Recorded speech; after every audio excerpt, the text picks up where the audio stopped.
I was 38 when I realized my parents had stopped seeing me as their daughter. It happened on a warm September evening at their 45th wedding anniversary celebration. The kind of event that looks picture perfect in photos, white linen tables, a string quartet, flickering candles in tall glass cylinders. Everyone was dressed like it was a gala. And in some ways, it was. They held it in the great hall of the estate. I grew up in a coastal home that had become a symbol of our family's wealth and legacy. I hadn't been invited to an event there in over a year, so when the envelope arrived handwritten and elegant, I let myself believe it was an olive branch, a sign that things were softening, that maybe after all these years of being the quiet disappointment, I was being welcomed back. I wore a dress I had altered myself, nothing new but neat enough, and brought both my children. Chloe, my 17-year-old daughter, was unusually silent that evening. She had agreed to come only after I asked her twice. My son Ben was excited, of course. Grandpa always had a surprise for him. We arrived just before sunset. The house glowed with a kind of curated warmth. Smiles all around, hugs. Even my mother said I looked presentable, which in her language was a compliment. I tried to absorb it all to be grateful. I told myself, you see, this is what family is. This is how healing starts. But midway through the second toast, as my father clinked his glass and began another speech about legacy, Chloe leaned toward me and whispered 4 words that chilled my spine. Mom, we need to go. Now. I turned to her in confusion. Her eyes were steady. I'll tell you in the car. My name is Julia Whitmore. I'm 38 years old, divorced, and a mother of 2. I used to teach literature at a private high school, but after the divorce, I shifted to part-time tutoring and some freelance editing jobs. Life has been quieter, less elegant than it used to be, but more honest. I was born into a family where names carried weight. My father, Robert Whitmore, is the kind of man who doesn't walk, he commands space. He built his empire from high-end coastal real estate flipping vacation estates into generational investments. My mother, Margaret, once referred to herself as the spine behind the man, and she wasn't wrong. She ran our home like a curated museum and curated the family image just as carefully. Growing up, I was the firstborn, the only girl, the one who was supposed to carry on the legacy, not in business, but in presentation, demeanor choices. I was expected to marry someone of stature, host the right kind of dinners, send thank you cards, handwritten in blue ink. But I chose a different path. I fell in love with Liam, a writer. A quiet, observant man who had none of the ambition my father valued, but a tenderness I believed I needed. We were married for 9 years before the gaps between us widened beyond repair. There was no affair, no scandal. Just a growing realization that we were 2 people pretending to hold the same map. After the divorce, I moved out of the city and into a modest 2-bedroom apartment with my children. My son Ben is 9, still innocent enough to find magic in small things. My daughter Chloe is 17, sharp, measured, observant in a way that sometimes unnerves me. She doesn't speak unless it matters. She's never liked pretending. My relationship with my parents grew cold after the divorce. Not because I had failed, but because to them divorce was a sign of weakness, a fracture in the image they worked so hard to preserve. Invitations to family dinners stopped. Updates about the estate became complicated. My calls went unanswered more often than not. Still, when the invitation to their anniversary arrived, I took it as hope. Chloe, on the other hand, was skeptical from the start. They haven't called in months, she said. Why now? Because they're trying, I told her. Maybe they want to rebuild. She didn't answer. Just gave me that look that said, you still don't see it. Ben, of course, was thrilled. He loved the estate, its wide lawns, hidden rooms, the way Grandpa always seemed to have something special planned just for him. I told myself I was going for the kids, to show them where they came from, to let them know that family still meant something. But if I'm honest, a part of me still craved my parents' approval. I wanted to believe that time and change had softened them, that maybe if I showed up, I'd be seen again. The dress I wore that night had belonged to me. Before the divorce, silk emerald green, a little worn, but still elegant after alterations. Chloe wore a simple black jumpsuit. She refused to let my mother choose her outfit, which had become an unspoken tradition in our family gatherings. I noticed how quiet she was on the drive to the estate. Not anxious exactly, just waiting, watching. When we arrived and stepped into that glittering hall filled with family colleagues and whispered legacies, I thought maybe I had done the right thing by coming, until she leaned toward me and whispered, "We need to go." And suddenly, I realized Chloe had seen something I hadn't, something she wasn't ready to explain, not until we were alone. The estate hadn't changed.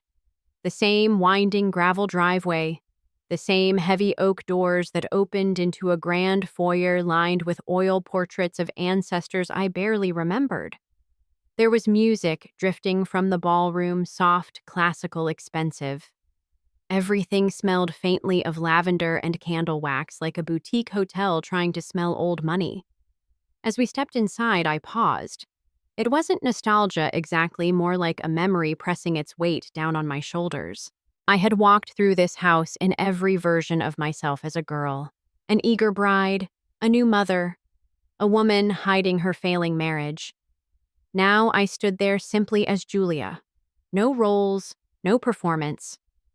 And yet I could already feel the invisible scripts pulling at me again. Margaret was the first to greet us, her silver gown shimmering under the chandeliers. "Julia," she said, leaning in with a kiss that landed more in the air than on my cheek. "You look comfortable."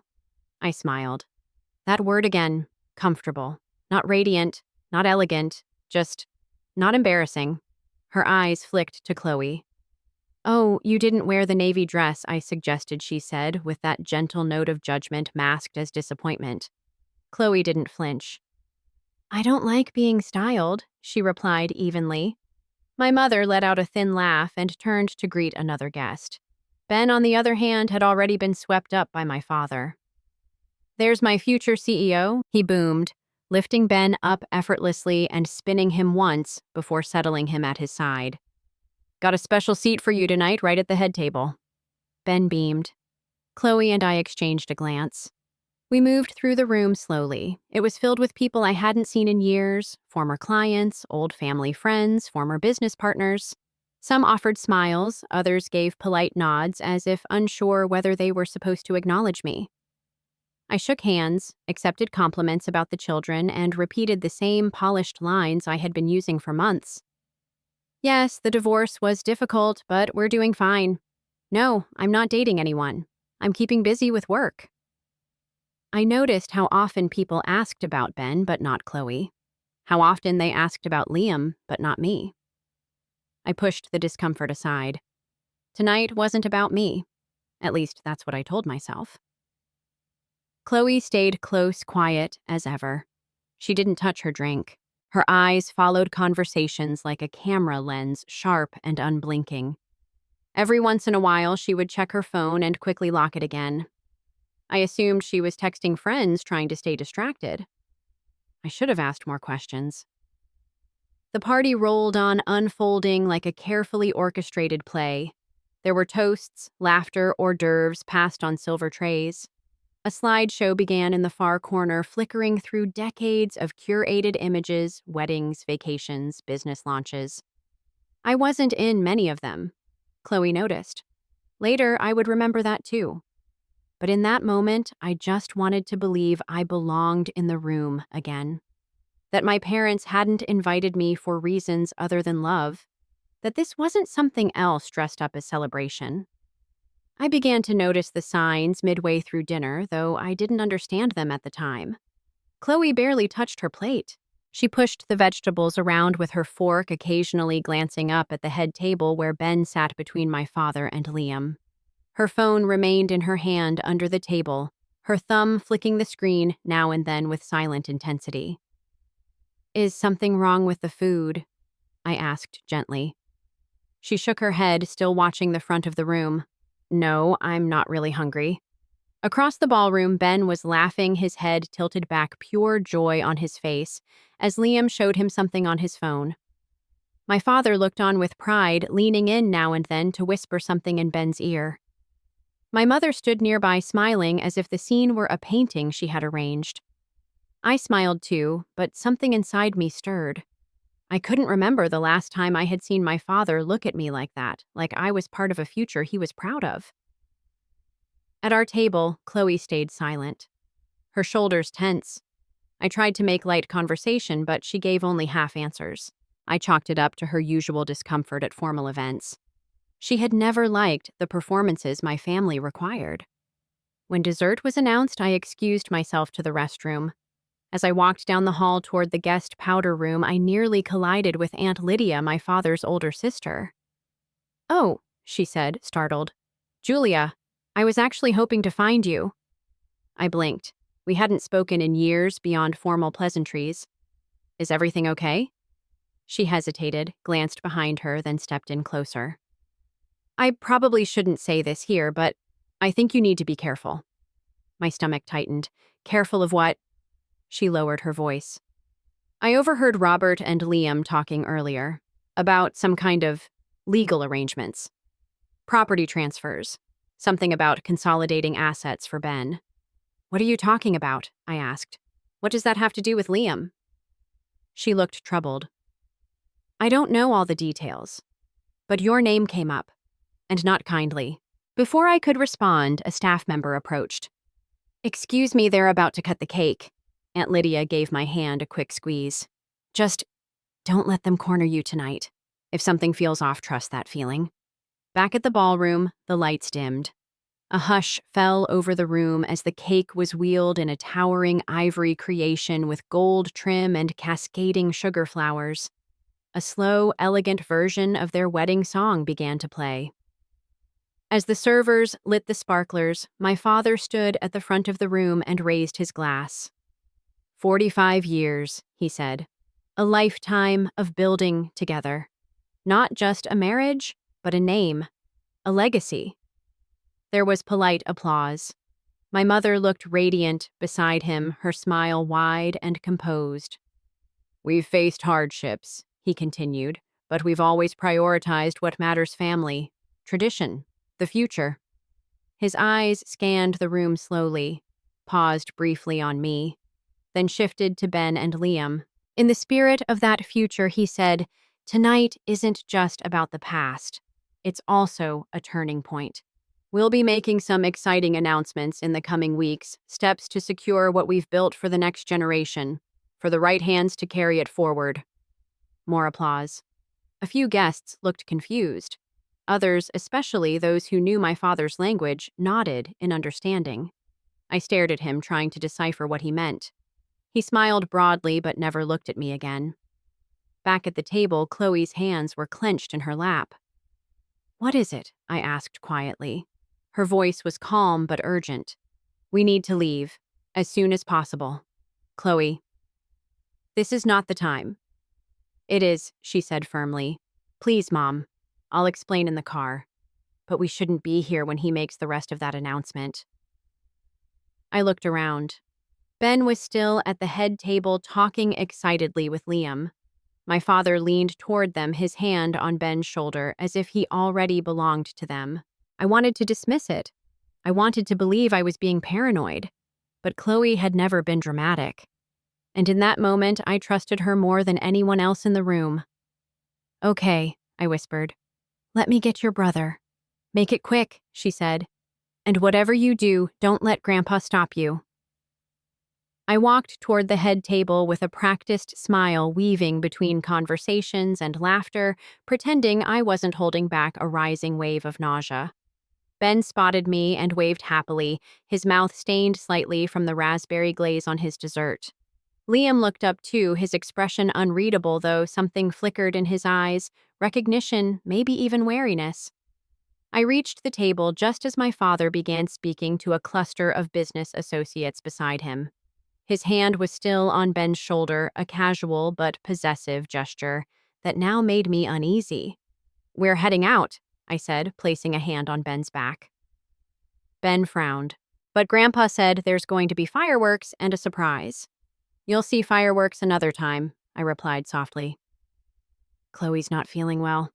My father turned toward me, his expression carefully neutral. You're leaving? Yes. He looked past me, briefly scanning the room. Where's Chloe outside? She needed some air. She can rest upstairs if she wants. The guest room is made up. I'd rather get her home. There was a beat of silence. I could feel it, his calculation. Not anger, not disappointment, just reassessment. Liam stood, then stepping between me and the exit. Julia, he said, lowering his voice. This isn't the best time to leave. Your parents have some plans to discuss with us tonight about Ben's future. Our son's future isn't decided at a dinner party, I said, stepping around him. You're being difficult. I turned back slowly. No, I'm finally being cautious. I took Ben's hand. He protested half-heartedly, but followed. As we made our way to the hallway, I heard my father's voice behind me speaking to someone, possibly his lawyer. The paperwork's already in motion. She can't stop it. Not legally. I paused just outside the ballroom doors. My breath caught. Paperwork. I pulled Ben closer. Outside, Chloe was waiting in the shadows near the garden. You got him? She asked. I nodded. We walked quickly to the car, every step feeling like a withdrawal from a battlefield we hadn't known we were standing on. Inside the car, I buckled Ben in the back, handed him his small gift bag from the party. He opened it with the kind of quiet excitement only a child can sustain. As I turned the ignition, Chloe stared straight ahead. Are you going to ask me what this is about? I glanced at her. Not yet. Let's get clear of the house first. We drove in silence. Ben played with a small wooden puzzle, humming to himself. I gripped the steering wheel, my knuckles white. When we were several miles away, and the estate lights were just a blur in the distance, Chloe spoke. You didn't catch it, did you? I glanced at her. Catch what? The whole party? The slideshow, the speeches, the seating, the cake. All of it was about them. Liam, Grandpa, Ben. I frowned. Of course it was. It was their anniversary. She turned to face me. No, Mom. It wasn't a celebration. It was a handoff. A what? She pulled her phone from her jacket and tapped the screen. I didn't want to ruin anything unless I was sure. But I started putting things together last month, when we were over at Grandpa's and he left me alone in his office. Chloe, I was looking for a charger. He was on a call. I heard him mention Liam and transfer of title. Then he saw me and changed the subject. I pulled into a dark parking lot near a closed pharmacy. The engine idled. I didn't think much of it until tonight, she continued. But when I saw how everyone treated Ben and ignored you, and when Grandpa gave that speech about continuity and right hands, I knew. Knew what she handed me, her phone. There were photographs, dozens, scans of documents, screenshots of emails. One email from my father to his attorney, transfer to be finalized post-event. Title placed under Liam's trust until Benjamin reaches majority. Julia is not to be informed until procedural stages are complete. Leverage, financial instability, and family narrative. My vision blurred. Another photo showed a folder labeled Whitmore Trust Modification, Julia Removal Draft. A scanned document listed Ben as the future sole heir to the Whitmore estate. Liam was named as trustee. My name was struck through in faded red ink. Why would they? Chloe interrupted gently. Because you didn't follow the plan. You divorced the man they liked. You chose teaching over joining the business. You raised me to think for myself, and they hate that. My hand trembled. It was never about family, she said. It was about inheritance. Legacy. They don't see people, they see lines of succession. I sat back against the seat, unable to breathe. They were going to announce it tonight, Chloe added. I heard Grandpa talking to Liam's lawyer. Something about sealing the documents within the week. Once the transfer is public, it's almost irreversible. The party was the moment to make it look approved. Approved by who? By you, she said. By your silence. By your presence. You standing there made it look like you agreed. I stared at the phone in my hands, the smiling pictures of my father and Liam, the photos of Ben between them. And in none of it, none was I present. Chloe reached out and placed her hand on mine. I'm sorry, she whispered. I didn't know how to tell you. I couldn't let you stand there and smile while they erased you. I looked at her, then really looked. She wasn't a child anymore. She was my mirror, my witness. And tonight, she had saved me from vanishing quietly. Back at the estate, just before Chloe had whispered to me, the ballroom lights dimmed once more. It was time for the cake. The staff wheeled out a 4-tiered masterpiece, white fondant gold accents, a topper modeled after my parents' original wedding photo. The string quartet transitioned smoothly into a softer tune, the kind that tells people to stand, raise their glasses, smile for the camera. The clink of crystal followed. Guests gathered around the center, their faces flushed with wine and candlelight. All eyes turned to the head of the room. Robert Whitmore stood tall behind the cake, his hand resting on Ben's shoulder once again. Liam stood beside him, glass in hand, as if part of the immediate family. I had returned to my seat by then. Chloe leaned forward just as my father tapped his glass with the back of a silver spoon. We want to thank all of you for being here, he began. Voice strong and clear. Margaret and I have had 45 wonderful years together. We've built a life, a home, and a name we're proud of. And now it's time to start preparing for the next chapter. My stomach turned. He continued, a family legacy only lasts if it's protected, nurtured, placed in the right hands. Which is why tonight we're pleased to inform you, unofficially of course, that steps have already begun to ensure that the Whitmore legacy carries forward with strength and continuity. He looked at Liam, then Ben, not me. The audience clapped politely, a few guests murmuring in curiosity. No one quite knew what the announcement meant, but the tone was unmistakable. This was not just a celebration. It was a coronation. Chloe turned to me then. Not with panic, not even surprise, with calm resolve. We need to go, she said again, her voice low but firm. I blinked. Now, yes. I tried to smile. Chloe, She leaned in closer. Do you even realize what they're doing? What do you mean? Her eyes locked with mine. He's cutting you out. Officially. Tonight isn't about their marriage, it's about Liam and Ben. You're the audience, not the daughter. I looked at her stunned. I'll explain everything in the car, she said quietly, glancing around the room. But we can't stay. At the front of the room, my father lifted his glass again. There will be more information shared in the weeks to come. But tonight, let us celebrate the family we are and the future we're building. Chloe was already standing. I hesitated. Mom, she whispered, and this time there was no room for argument. They're using this party to make it all look official, to make it seem like you approved, that you were here and smiled and clapped while they gave everything to him. My throat tightened. All around us, guests were clapping, toasting, laughing. Liam kissed Ben's forehead. My mother turned toward them with a look of serene pride. And I realized Chloe was right.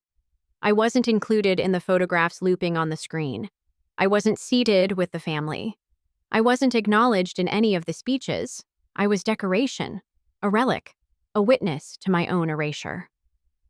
Okay, I said softly. Chloe nodded once, then slipped quietly toward the doors. I waited a moment, then followed. No one tried to stop me, because no one noticed, because I was no longer part of the story they were telling. But that was about to change. We didn't speak as we crossed the gravel lot. My heels clicked with every step, but even that sound seemed distant, muted beneath the weight of what I had just witnessed. The warm glow of the estate faded behind us as we neared the car. Ben trailed behind, still holding the paper bag with his name written in calligraphy. He had no idea. He only knew that he was leaving early from a party where he had been treated like a prince. "Why are we going?" he asked, slightly out of breath. "Chloe's not feeling well," I said without turning. "She looked fine," he muttered. I opened the passenger door for him and gently urged him inside. Chloe slid in silently behind me. She sat stiffly, her arms folded across her lap, staring straight ahead. Once the doors were closed and seatbelts clicked, I turned the ignition. We pulled out of the driveway in silence. I kept my eyes on the road, the house growing smaller in the rearview mirror. Behind us, guests were raising glasses under strings of golden lights. Music played faint and tinny now, like it was leaking through a memory. Ben tapped the gift bag in his lap. "Grandpa said there'd be fireworks," he said again. "I know," I murmured. The ride stretched long and quiet. I kept waiting for Chloe to speak, but she didn't. She just stared out the window, her face lit occasionally by passing headlights. When we hit the main road, I finally asked, "Do you want to tell me now Ben was still awake?" His eyes drooped slightly, but he was listening. Chloe glanced back at him, then turned to me. "Not yet," she said softly. "He doesn't need to hear it." So I kept driving. We passed the familiar landmarks of the town, closed shops, dark street corners, the elementary school where I used to wait in the pickup line. A strange wave of disorientation washed over me. Was this really happening? Was my daughter the only person who'd seen it coming? When we reached a small strip mall with an empty parking lot, I turned in and killed the engine. The car settled into silence. Ben had nodded off finally. His small chest rose and fell rhythmically. Chloe reached into her jacket and pulled out her phone. "I need to show you some things," she said, her voice barely above a whisper. I nodded once, not speaking. "I couldn't tell you before. I didn't want to believe it either. But tonight confirmed everything." The overhead light inside the car was dim, but it was enough to illuminate the pictures. She began to scroll through screenshots, scanned papers, emails, text conversations. It all started to unfold. But even before I saw a single word on her screen, I already knew what she was about to show me. This wasn't about forgetting my name on the seating chart. This wasn't about preference. It was about being removed deliberately. Chloe had seen it, and now she was showing me what she had seen all along. The first image on Chloe's phone was a photograph of my father's desk. She had taken it on a quiet Sunday afternoon weeks earlier when we'd visited the estate for lunch. He had been out on the golf course. My mother was busy giving Ben a private tour of the wine cellar, a tradition she claimed was part of becoming a Whitmore man. Chloe had asked to be excused to finish homework. My mother had waved her toward the study. "I didn't go in to snoop," Chloe said quietly. "I really was looking for a place to read." But the desk drawer was open, not even locked, like they didn't think anyone would care. The photo was angled slightly, but clear. Papers fanned out across polished mahogany. One was a draft of a legal filing trust transfer documentation. My name was printed across the top in bold serif font. Beneath it, several lines had been marked out, literally crossed through. I didn't know what it meant at first, Chloe continued. So I took photos. I figured I could Google the terms later. She swiped to the next image. It was an email printed out with the subject line Family Succession Structure, Whitmore Estate. The message was short and professional, sent from my father's lawyer to my father and Liam. In it, there was mention of strategic realignment of beneficiaries and trustee reassignment to Mr. Liam Carter as interim administrator on behalf of minor beneficiary Benjamin Carter. I blinked at the screen. They named him interim trustee. Chloe nodded. And the next page she swiped again shows you removed entirely. My throat dried. And I never received notice. "They were going to do it quietly," Chloe said.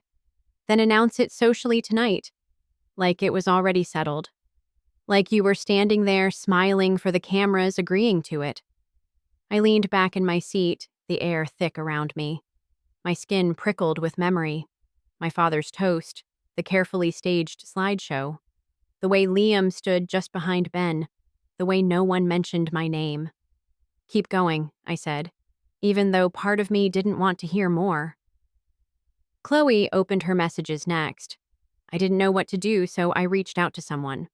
I had to ask if I was reading this right. I frowned. "Who?" She hesitated. "Aunt Helen." I sat up. "My Aunt Helen," she answered. Chloe said, "I found her on Facebook. It took weeks to get her to trust me. But when I told her what I'd seen, she believed me immediately.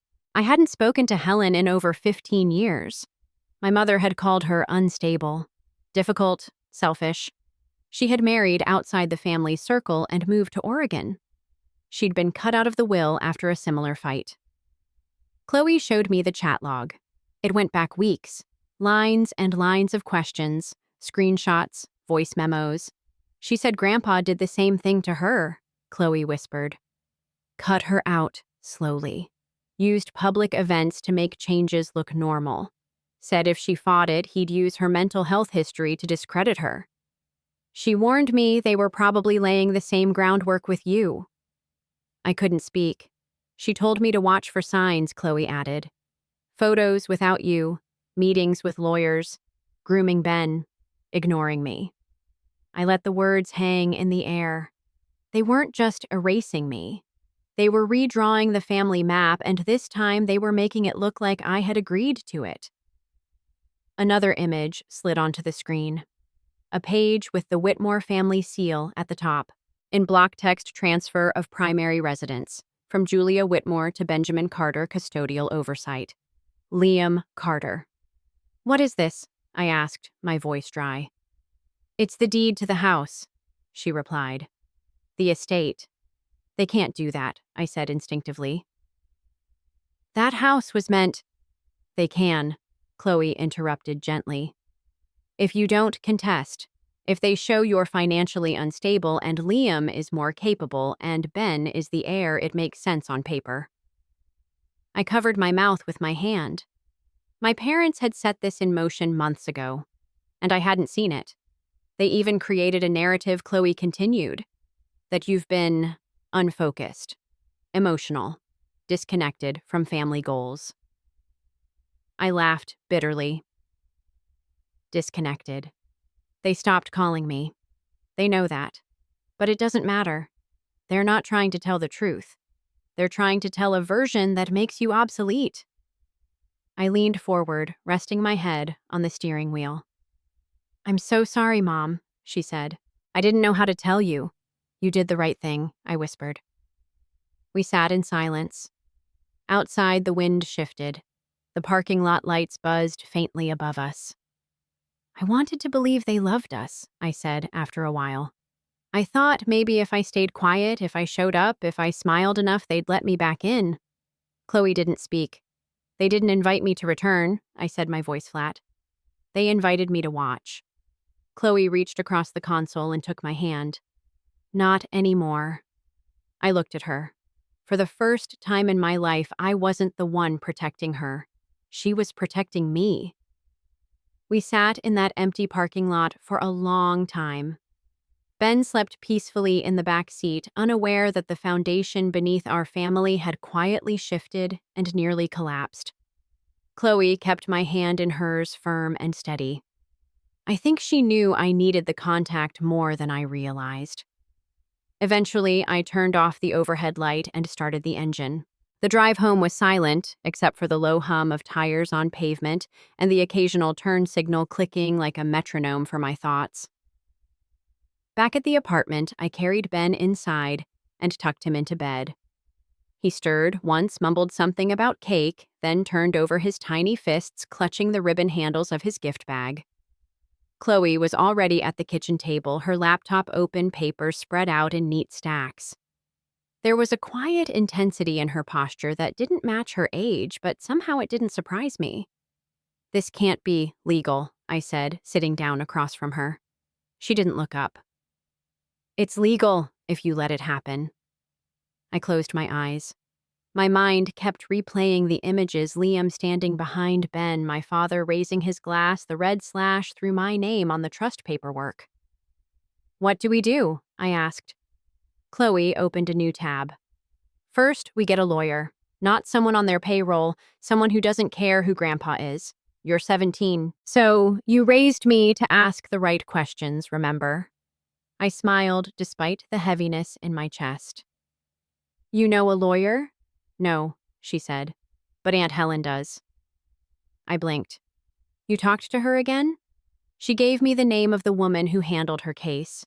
Said she's used to dealing with this kind of thing, quiet family erasures. I nodded slowly. We'll call her. We need to document everything first, Chloe added. Screenshots, photos, even your emails. Anything that shows what they're doing without your knowledge. I stood, walked to the cabinet, and pulled down the old laptop I hadn't touched in over a year, the one I used to share with Liam. I think he still uses this account, I said. He never changed the password. Chloe raised an eyebrow. Seriously, he always thought I was too disorganized to remember logins. She smirked. Lucky us. I opened the laptop fingers, shaking, and typed in the familiar combination. The browser auto-filled his email credentials. Within seconds, I was inside. Draft folders, sent messages, calendar invites. And there it was. An email dated 2 weeks earlier. Subject final confirmation. Whitmore Trust transfer from Liam Carter to Robert Whitmore. Legal counsel body. Looking forward to finalizing everything at the anniversary event. Julia will be present, which should help neutralize potential legal backlash. Her financial situation remains unchanged. No indicator she's aware. I'll proceed with signature documents next week. I stared at the screen, my pulse pounding. They were counting on you to be quiet, Chloe said softly, reading over my shoulder. To smile for pictures and validate the whole thing. I nodded. They don't think I'll fight back. Will you? I looked at her. Do you think I should? She didn't hesitate. Yes. And in that moment, I realized something simple but powerful. I wasn't afraid of them anymore. I had spent years being the daughter who tried not to disappoint, who tried to belong, but tonight I saw it clearly. I didn't fail them. I just stopped fitting the image they wanted. And rather than love me anyway, they tried to erase me. I won't let them take him, I said, meaning Ben. Or anything else. Chloe smiled faintly. Then we start tonight. So we did. We saved copies of every email screenshot, every legal document, printed everything twice. Chloe organized them in folders with tabs and post-it notes. I wrote down everything I could remember, conversations, glances, phrasing from the speeches. We even made a list of witnesses. People at the party who might be willing to admit what they saw or heard. By 2 a.m., the apartment was quiet again. Chloe had fallen asleep on the couch, her notes still in her lap. I covered her with a blanket and sat down at the table again. And for the first time in years, I didn't feel powerless. I felt ready. By morning, the air in our apartment felt different. Not lighter, exactly, but clearer. Like a fog had finally lifted, and in its place was something sharp, tangible. Purpose. While Chloe got Ben ready for school, I brewed coffee with shaking hands and reread the email Liam had sent. The words still stung. Julia will be present, which should help neutralize potential legal backlash. I had been a prop. But now I had proof. After Ben left with his backpack bouncing behind him, I sat with Chloe at the table and called the number Aunt Helen had given her. It went straight to voicemail on the first ring, but within 20 minutes, the phone buzzed with a callback. Jennifer Reeves, the voice said, crisp but not cold. I introduced myself, then paused, unsure how to summarize the mess I was standing in. I believe my parents are trying to remove me from my family trust and reassign it to my ex-husband through my son, I said, finally. And they're doing it without telling me. My daughter has evidence. Jennifer didn't ask for proof right away. She didn't doubt me or interrupt. She listened. Can you come in today? She asked. Bring everything. Documents, screenshots, your daughter if she's willing. Chloe and I were out the door before I could finish my coffee. Jennifer's office was nothing like the firms my family used. No floor-to-ceiling windows, no marble counters or expensive art, just clean wood floors, built-in bookshelves, and an air of quiet competency. I liked her immediately. She greeted us with a firm handshake, then motioned us into a small conference room. Chloe placed the folders she'd prepared on the table and opened them like she was presenting a case in court. As Jennifer flipped through the documents, she nodded slowly. "This isn't rare," she said. "It's disturbing, yes, but not rare. Wealthy families often attempt to protect assets from heirs they deem unstable, rebellious, or too independent, especially daughters. They're trying to transfer the estate through my son," I said. "Because he's young, malleable, can't legally fight back," Jennifer replied. "And they're using your ex-husband as the bridge." She studied Chloe's screenshots of Liam's emails, the printed draft of the trust amendment, the recorded conversations. Chloe even played one voice memo of my father at the party speaking to a colleague. "Liam's a good man, understands the family name. Julia was never aligned. Too emotional. Now we have a clean line through Ben." I clenched my jaw. Jennifer nodded. "This recording alone is damning, especially when paired with the fact they kept you uninformed." "What can we do?" "First, we file an immediate injunction to block any asset transfer under your name or involving your children," she said. "Second, we notify the court of a potential breach of fiduciary duty by the trustees, your father. And third, we initiate a formal request to review all documentation involving the Whitmore Trust in the past 6 months." "And custody?" Chloe asked quietly. Jennifer looked up. "They're grooming Ben," she said. "I heard them. They're telling him if he lives with Dad, he'll get the house, the school, the future." Jennifer leaned forward, her voice low and steady. "That's called parental alienation, and courts take it seriously, especially when it involves manipulation tied to wealth." I felt like I was breathing again for the first time. Jennifer outlined a strategy, legal action documentation, family therapy for Ben, and a public notice to block the deed transfer. She also warned us, "This won't be easy. Your father has influence, money, but he's counting on you being too afraid to make it public. That's your leverage, you're not." After the meeting, Chloe and I went home and made more copies. We bought an external hard drive to back up everything. I called my brother Andrew, who had been distant but not cruel, and asked if he'd heard anything. After a pause, he admitted, "Dad told me you were stepping back from the family estate, that you didn't want the responsibility." I laughed once bitterly. "That's what he told you?" Andrew hesitated. "Do you want help?" "Yes," I said. "I do." He promised to send over anything he'd received from Dad's lawyer. That night, I sat with Ben during dinner, and for the first time in months, I really watched him. I saw how easily he repeated phrases like, "Grandpa says Dad's going to make everything better," or, "It's okay, if we don't live with you all the time, you're busy." And I realized this wasn't just a legal battle. It was a war for my son's reality. A battle for who got to shape what family meant. And I was ready to fight. 3 days after our meeting with Jennifer, I arranged a neutral coffee shop meeting with Liam. Jennifer had coached me, "Keep your voice calm, bring no documents, let him speak first, record everything visibly, no surprises." So I placed my phone on the table the moment I sat down and hit record. He saw it and didn't object. He even smiled, that old rehearsed smile, the one he used on my parents, on donors, on judges. "Julia," he said smoothly, "this is all getting out of hand. Don't you think I didn't answer?" I let the silence stretch. He leaned forward. "We should be handling this within the family." "You mean the family that's been trying to take my inheritance and my son behind my back?" His smile didn't flicker. "Your parents approached me. They're worried about you, about your decisions since the divorce." I nodded slowly. Decisions like raising our children in peace or not asking for more money even when I needed it. "They think Ethan Ben," I corrected him sharply. "His name is Ben. They think Ben deserves stability, Liam continued. The house? The education? The lifestyle he's been raised around.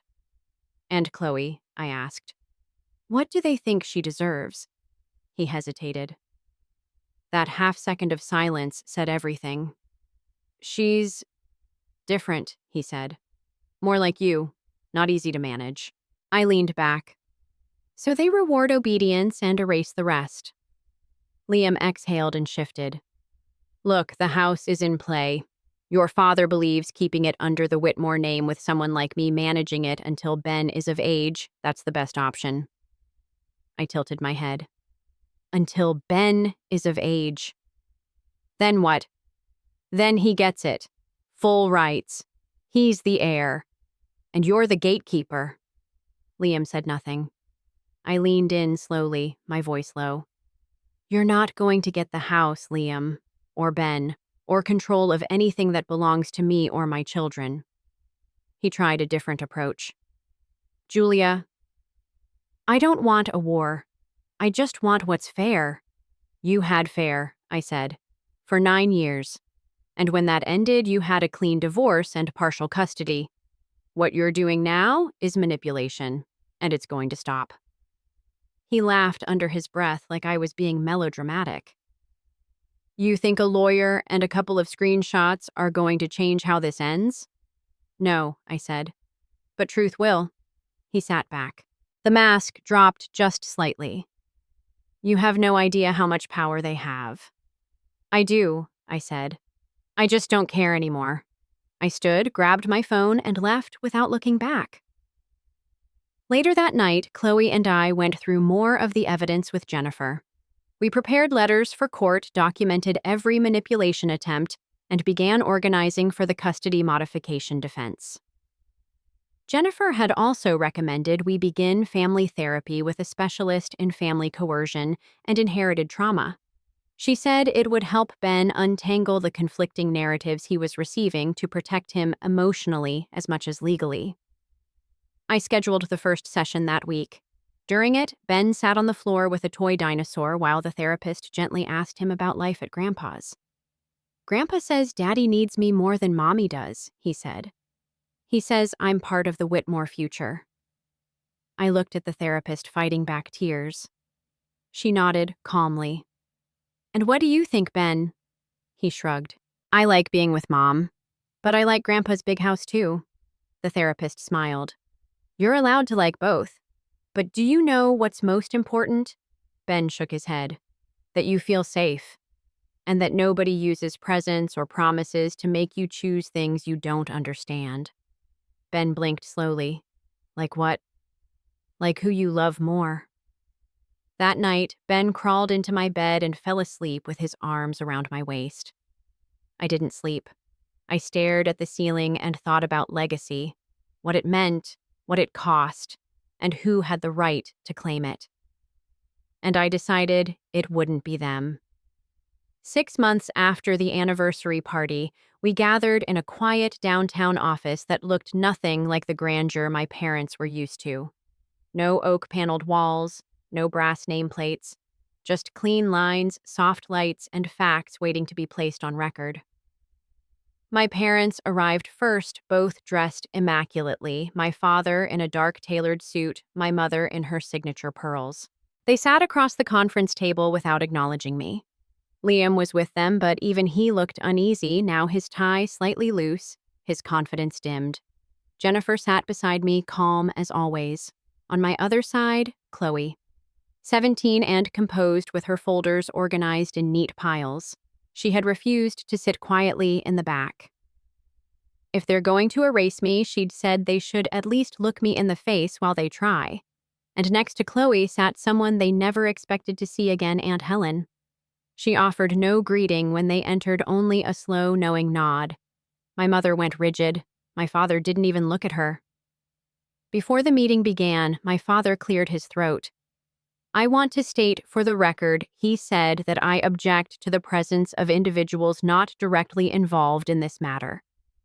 Jennifer didn't blink. Ms. Whitmore Helen is here because she was removed from family property and trust proceedings under circumstances relevant to the current dispute. She's also prepared to provide testimony regarding a pattern of manipulation. My mother's eyes narrowed. She was removed because she was unstable. Helen smiled, slow and sad. I wasn't unstable. I was inconvenient.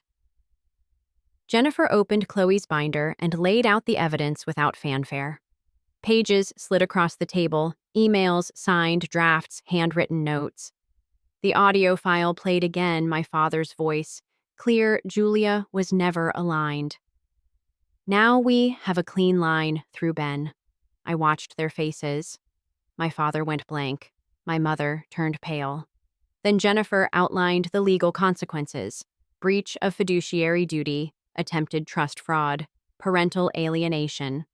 She explained that if necessary, we would seek court intervention to suspend my father's role as trustee and invalidate any property transfers attempted without full disclosure and consent. Liam leaned back in his chair, now fully aware of the weight he'd helped carry and the fallout that would land on him if it went public. I'd like to resolve this quietly, he said. Jennifer smiled. Then you'll sign the agreement. The terms were simple. My original inheritance would remain untouched. Ben and Chloe would be acknowledged as equal heirs in any future estate plans. Liam would forfeit any trustee role. A neutral third party would manage all family trusts moving forward, and visitation with my parents. Supervised until further review. My father objected, of course, raised his voice, claimed I was emotional, ungrateful, erratic. But no one moved. Not even Chloe. Then she did speak, just once. Grandpa, she said quietly, you didn't just hurt Mom. You hurt me. You looked right at me and decided I wasn't worth including. My mother opened her mouth to object, but Chloe continued, voice firm. You said family mattered. You said legacy mattered. But what you really meant was control. And the only reason you're sitting here now is because I paid attention when you hoped I wouldn't. The room fell silent. Eventually, my father signed. No apology, no remorse, just a shaky signature his power inked away. As we packed up our folders, my mother asked quietly, Are you happy now? I looked at her, then at Chloe. No, I said, but I'm free. And for the first time in years, that was enough. The months that followed weren't dramatic. No public scenes, no lawsuits splashed across local news. My parents retreated quietly, their version of shame cloaked in silence and invitations that never came again. The agreement we signed held firm. The trust remained intact under neutral oversight. The estate would not be transferred behind my back. My name was reinstated. Chloe's and Ben's were added with equal weight. Ben's custody remained unchanged, but there were conditions now. No one, not Liam or my parents, could make decisions without consent. No more whispered promises or pressure behind closed doors. If they tried, we could take it to court, and everyone knew it. The supervised visits began slowly, brief hours in neutral spaces monitored by family therapists. My mother cried the first time. My father refused to speak at all, but Ben adjusted faster than I expected. Not because he stopped loving them, but because he started understanding the difference between love and loyalty bought with toys and legacy speeches. Chloe kept her distance. She'd never ask to see them again. And I wouldn't make her. Instead, she grew into herself. She applied to colleges in 3 states, wrote essays about power and silence, and submitted a final project called The Language of Omission, Family Narratives, and Who Gets to Speak. She never used our last name once. We moved soon after the dust settled. Not out of state, but out of their reach. A small home with a fenced garden and light that poured through the kitchen window. It wasn't historic. It didn't have a name carved in stone or stained glass etched with family crests. But it was ours. I took a full-time job at a local arts nonprofit managing community programs. Chloe volunteered on weekends. Ben played baseball, hung his drawings on the fridge, and stopped asking when Grandpa was going to call. I kept in touch with Helen. Not often, but enough. We weren't rebuilding some dramatic sisterhood, just acknowledging each other. Proof that we'd both survived the same system and come out standing. That was enough. And one evening, nearly a year after that party, Chloe and I sat on the back porch. The sun was setting over the fence. Ben was inside watching a documentary about whales. "Do you think they'll ever change?" Chloe asked. She wasn't angry, just curious. I thought for a moment. People like Grandpa and Grandma, yeah. I took a sip of tea and considered it. "Not really," I said. "They might behave differently. Because they're forced to. Because there are consequences now. But the part of them that wanted control more than love, I don't think that ever goes away." Chloe nodded slowly. "They still think they did the right thing." "They do," I said. "And they probably always will." She looked at me. "Then why did you even fight?" I smiled. Because fighting wasn't about changing them. It was about refusing to let them change me. We sat in silence, the kind that doesn't need to be filled. Then she asked, almost as an afterthought, "What do you think we inherited?" I turned to her. "You mean from them?" She shrugged. "They tried to pass on a legacy. They made that clear." I looked at her, 17, self-made, painfully awake to the world. "We didn't inherit their money," I said. "And thank God for that. What we got was something they never intended to give us." "What's that?" "The ability to see the truth, and the courage to say it out loud." She smiled, and I saw something settle in her. Something firm. That night, as I lay in bed, I thought about the legacy I would leave behind, not in deeds or trust funds, but in something far harder to quantify. That you are not defined by the stories others write about you. That you can start over, even if it means burning bridges you once walked barefoot to cross. That your children watch more than you know. And sometimes they save you when you're too deep inside the fire to see the door. I had spent most of my life trying to earn my place in a family that only valued performance.